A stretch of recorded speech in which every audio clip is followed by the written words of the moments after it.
கூனி எனும் சிறு பாத்திரம். அவளுடைய எண்ணமும் கூன் என்பதற்காகத்தான் அவளை கூனியாக படைக்கின்றான்.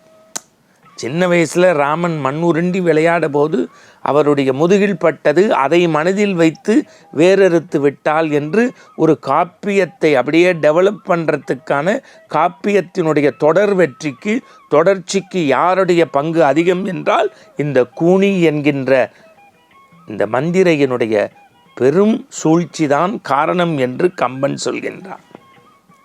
அடுத்து கற்பின் கணனி சீதா.